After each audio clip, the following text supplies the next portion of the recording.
Bonsoir, bonsoir, bien-aimés dans le Seigneur. Que le Seigneur vous bénisse individuellement au nom puissant de notre Seigneur. Amen. En cette soirée, je voudrais encore que nous parlons un peu du combat spirituel. Pourquoi il est important pour un enfant de Dieu de faire le combat spirituel?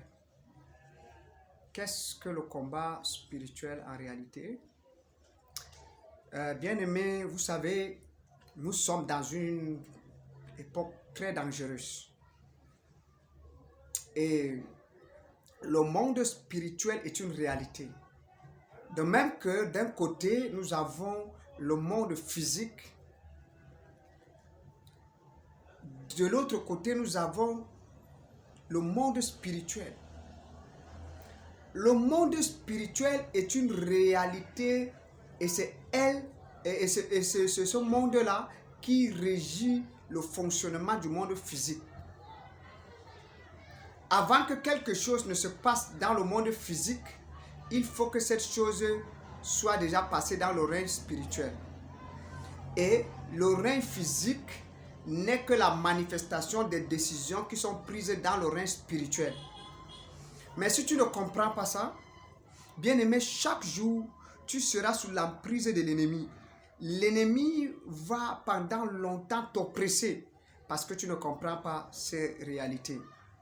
Nous allons lire rapidement dans Éphésiens chapitre 6, à partir du verset 10. La Bible dit: « Au reste, fortifiez-vous dans le Seigneur et par sa grâce toute puissante.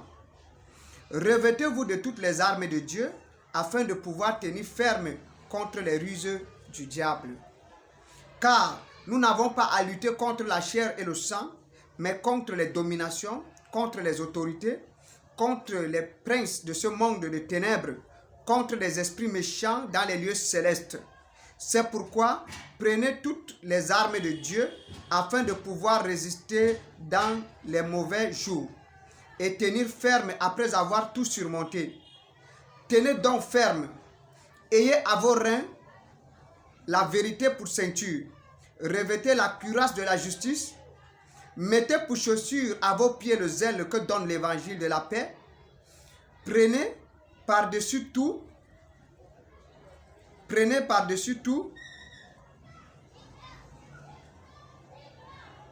je suis même à quel niveau encore là? Prenez par-dessus tout cela le bouclier de la foi avec lequel vous pourrez éteindre les traits enflammés du malin. Prenez aussi le casque du salut et l'épée de l'esprit qui est la parole de Dieu. Faites en tout temps par l'esprit toutes sortes de prières et de supplications. Veillez à cela avec une entière persévérance et priez pour tous les saints. Bien-aimés dans le Seigneur, l'apôtre Paul dit que nous n'avons pas à lutter contre le sang et la chair. Nous n'avons pas à lutter contre les choses physiques. En d'autres termes, nous n'avons pas à lutter contre les réalités physiques. Beaucoup des Africains sont restés dans la pauvreté parce qu'ils ne comprennent pas que la pauvreté est une réalité spirituelle. La pauvreté n'est pas une réalité physique. Comment expliquer un continent comme l'Afrique, qui est le continent le plus riche de la planète, du monde, mais est quand même le plus pauvre? Un continent qui a le sous-sol le plus riche du monde, mais dans sa réalité physique, l'Afrique est pauvre. C'est le dernier des continents. Pourquoi cela? C'est une réalité spirituelle. Le développement est d'abord spirituel. Le sous-développement est aussi spirituel. Un homme qui est spirituellement sous-développé sera physiquement sous-développé. Un homme qui est spirituellement développé sera physiquement développé.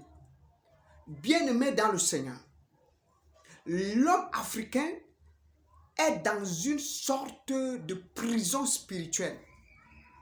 L'homme africain, c'est un homme qui ne connaît véritablement pas son statut spirituel. S'il y a un Africain qui est spirituel, il est ingénieux pour tuer. Tout ce que nous allons faire, nous ne savons que faire le mal. Les Africains sont dans la sorcellerie, ils sont dans la magie, et non des magies qui les permettent même d'avancer. Mais je voudrais te dire que devant Dieu, la magie n'est pas une bonne chose. Les sectes pernicieuses ne sont pas bien. Mais cependant, l'Africain n'est pas seulement dans la mauvaise sorcellerie, mais il est lui-même dans une dépravation que lui-même ne comprend pas. Oui. Et en tant qu'Africains, nous devons comprendre cela. La mentalité, c'est ça notre problème. C'est le spirituel. Et l'apôtre Paul dit que nous n'avons pas à lutter contre le sang et la chair. Oui. Oui. Parce que le combat n'est pas à ce niveau. Si nous nous levons pour lutter, depuis combien des années les hommes sur la terre sont en train de lutter contre la pauvreté?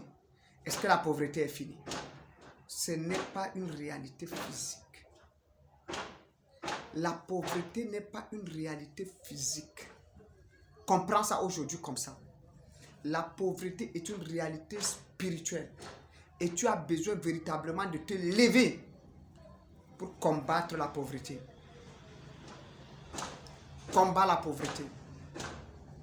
Combat la pauvreté.